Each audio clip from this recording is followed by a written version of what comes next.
السلام عليكم ورحمة الله وبركاته. جرجرتو أكن فياك الثاني وردفتو تعفي كبجمتو تداوتو سعدي مهيتو بقنا كان رفتني سنين جرأة أني سر ويسني كبر في جرا ولمان داونا ولمان هجنا كانيا تاجايبا دلقوينا أسيتي أنن داكو قبنا أنن باودرا جيتشودا أسيتي كاستر جلانين كاستر قبنا أسيتي بيكن باودر شي أسيتي دمو سوق الدتو جرا أسيتي كاميرا نبيتاني سين هندنو تاتشودا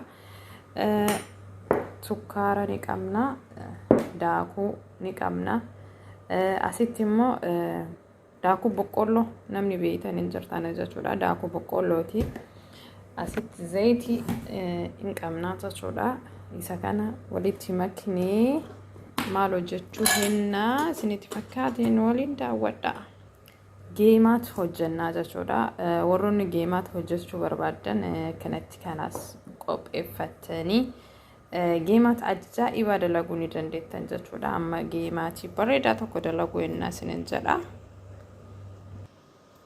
Kana bishaan ho'aa ni qabna jechuudha. Bishaan ho'aa jennaaniin kan nama gubu osoo hin ta'in xiqqoma diilallaa akka ta'e jechuudha. Kan qorrallee hin taane kan ho'allee nama gubuu kan hin taane ta'uu qaba. Maaliif jennaan bishaan ho'aa yoo ta'e daakuu keenya nu jala dadhabsuu danda'a dafeetiniin hin bukaa'u jechuudha.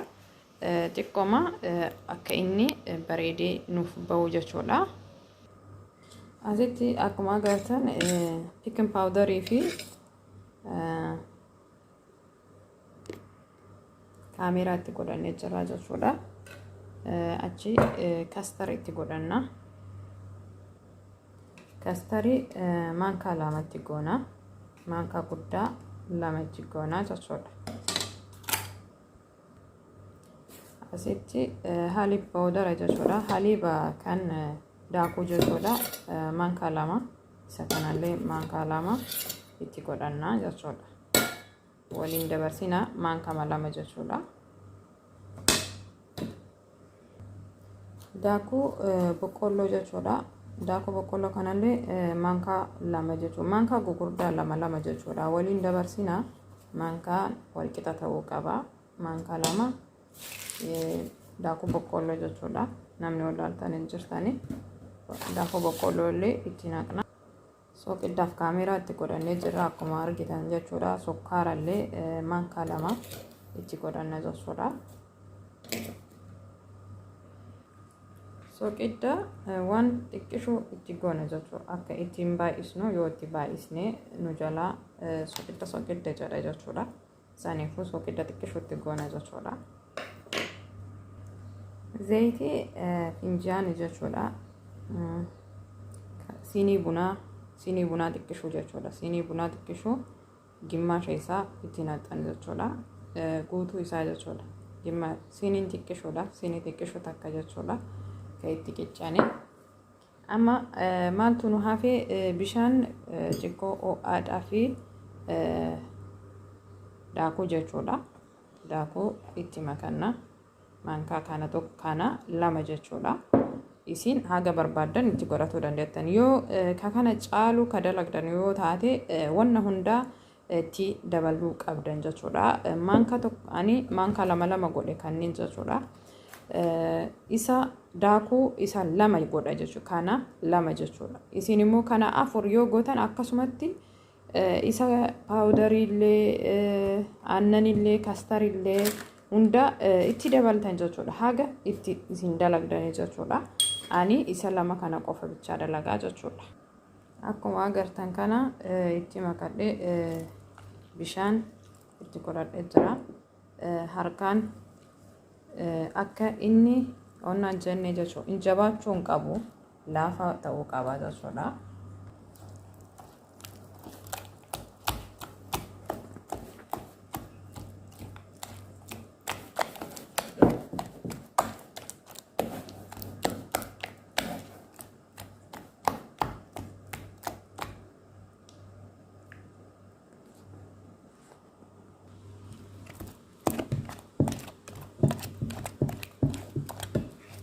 sirriitti waliin akka inni wal nyaatu goonee akkasitti jechuun kana caalallee qal'aa ta'uu qabu akkuma agartan kana jechuudha.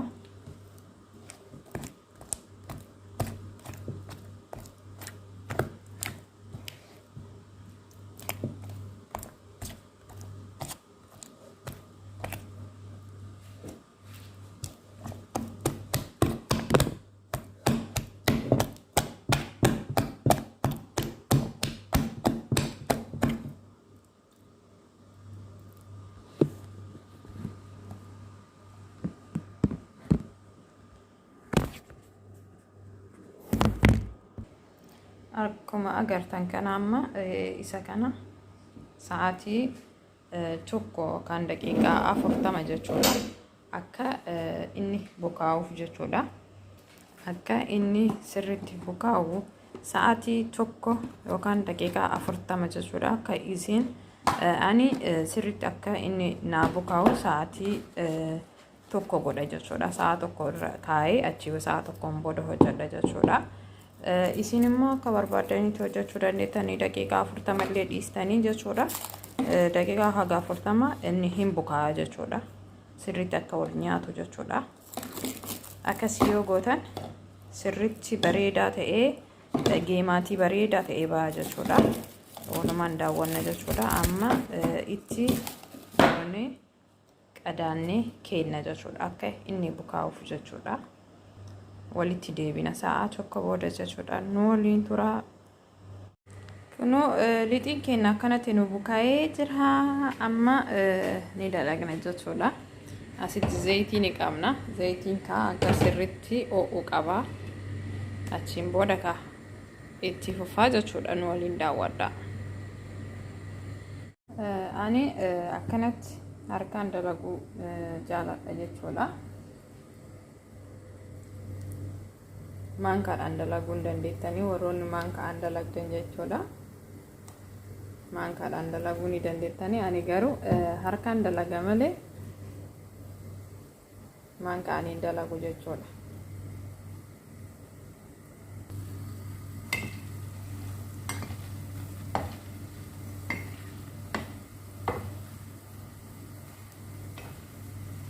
Nakalatti kunula.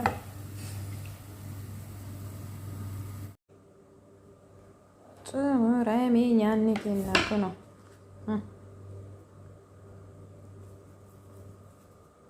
Kitanii keessi isaa bilchaatee jira jechuudha. Kan itti bilchaatee argitanii zayitii iyyuu hin qabu jechuudha. Zayitii baay'ee hin fudhatu jechuudha. Akkanatti yoo dalagdan zayitii baay'ee hin fudhatu argitanii zayitii baay'ee hin qabu. Isinitti mul'ata miti. Nyaata ajaa'ibaa ta'ee jira. Amma sukkaara itti godhanna. Abbaan sukkaara barbaadu ka sukkaara itti godhata. Akka sukkaara hin barbaanne dammoo sukkaara malee nyaata jechuudha. Nu immoo sukkaara bishaaniin onnaa ta'e osoo hin ta'in isa kana jechuudha. Ka barbaadnu kun sukkaara. Kanatti itti zayyannee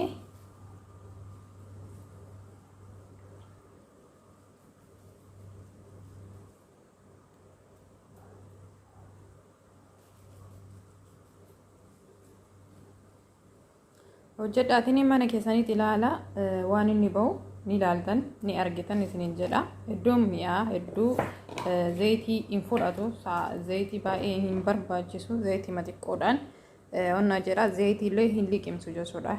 Maaliif jennaan waan ofii kennaa mana keessatti hojjenneef jechuudha.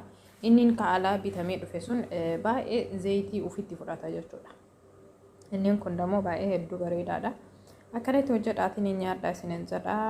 Hedduu bareedaadha nyaanni keenya kana fakkaata. Nyaata biraallee akka qopheessinu yoo barbaaddan koomentii jalatti nu kaayaa. Waan feetan isinii qopheessina jechuudha. Galatooma haga ammaana daawwatu keessaniif warroonni subscribe naan goone subscribe like share naa gochuu hin dagatinaa isiniin jedha. Koomentii illee naa barreessaa isiniin jedha. Galatooma na daawwatu keessaniif.